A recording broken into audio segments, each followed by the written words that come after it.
আল্লাহ রাসূল সাল্লাল্লাহু আলাইহি সাল্লাম একটা ভরা মজলিসে বললেন, এখন এক সাহাবী এসে এখানে বসবে, এই সাহাবীটা জান্নাতি। সব সাহাবারা অবাক, না জানি তিনি কার কথা বললেন। সবাই দেখতে পেলেন ইন দ্য মিন টাইম এক আনসারী সাহাবী এসে এই জায়গাটাতে বসল। তার কয়েকদিন পরে আরেকটা ভরা মজলিসে আল্লাহ রাসূল বললেন, এখন এই মাত্র এক সাহাবী এসে এখানে বসবে, এই সাহাবীটা জান্নাতি।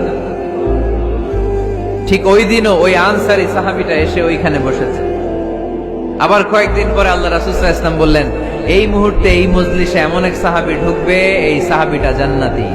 সবাই খেয়াল করে দেখলো, ওই যে আনসারী সাহাবীর কথা রাসূল সাল্লাল্লাহু আলাইহি ওয়াসাল্লাম আগে বলেছিলেন, ওই সাহাবী এসে ইন দ্য মিন টাইম ওই জায়গায় বসেছে। চিল্লায় পড়েন সুবহানাল্লাহ। সব সাহাবীরা অবাক হয়ে গেলেন। ঘটনা কি? কি এমন গোপন আমল করে এই সাহাবী, যে গোপন আমলের কারণে তিনটা ভরা মজলিসে বিশ্বনবী এই সাহাবীকে বললেন জান্নাতি। সাইয়েদনা আব্দুল্লাহ ইবনে আমর ইবনুল আস গোপন তথ্য বের করার জন্য এই সাহাবীর বাড়িতে চলে যেয়ে সাহাবীকে সালাম দিয়ে বললেন, ও আনসারী সাহাবী, আমার বাবার সাথে আমার ঝগড়া হয়েছে, আমি 3 দিনের জন্য তোমার বাড়িতে মেহমান হতে চাই। কয়দিনের জন্য? 3 দিন। ওই আনসারী সাহাবী বলল, আহলান ওয়া সাহলান, খুশ আমদেদ, আপনি আমার মেহমান হবেন, এটা তো আমার সৌভাগ্য। আসেন, থাকেন, এই ঘরে আমি থাকি, এই ঘরটা ফাঁকা, আপনি এখানে থাকেন।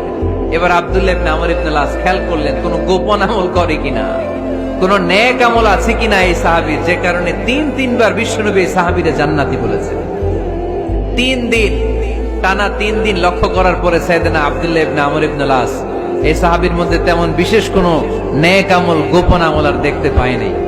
3 দিন যখন শেষ, যাওয়ার পথে বলে, ভাই আসলে আমার আব্বার সাথে আমার তেমন কোনো ঝগড়া টগড়া হয় নাই, ঝগড়া টগড়া কিছু না, আমি বিশেষ একটা কারণে এসেছি। 3বার বিশ্বনবী তোমাকে জান্নাতি বলে ঘোষণা করেছেন, আমি দেখার জন্য এসেছি যে তুমি কি আমল করো। কিন্তু আমি তো বিশেষ কোনো আমল দেখলাম না। নামাজের সময় নামাজ পড়ো, তাহাজ্জুদের সময় তাহাজ্জুদ পড়ো, কোরআন তেলাওয়াতের সময় কোরআন তেলাওয়াত করো, আমি যা ইবাদত করি তাই তো করো, বরং আমার চেয়ে আরো কম করো। কি এমন তোমার আমল যে আমলের কারণে বিশ্বনবী তোমারে জান্নাতি বলেছে? সাহাবীটাকে বলে, আব্দুল্লাহ, আমার জীবনে বিশেষ কোনো আমল নাই, এমন কোন আমল আমি আমার জীবনে করি নাই যে আমলের কারণে বিশ্বনবী আমারে জান্নাতি বলে ঘোষণা দিতে পারে। তবে হ্যাঁ, এমন একটি আমল আছে, প্রতি রাতে ওই আমলটা করে আমি বিছানায় ঘুমাতে যাই। প্রতি রাতে এশার নামাজের পরে আমি যখন আমার বিছানায় ঘুমাতে যাই, আমি আমার অন্তরে কারো ব্যাপারে কোনো ঘৃণা, কোনো ক্ষোভ আমার অন্তরে পুষে রাখি না। সুবহানাল্লাহ পড়েন। কোনো ক্ষোভ, কোনো ঘৃণা, কোনো হিংসা, কারো ব্যাপারে অহংকার, জেলাসি, এগুলো অন্তরে নিয়ে আমি ঘুমাই না। আমি যখন ঘুমাতে যাই, আমি সবাইরে ক্ষমা করে দিয়ে, মাফ করে দিয়ে ঘুমাতে চলে যাই।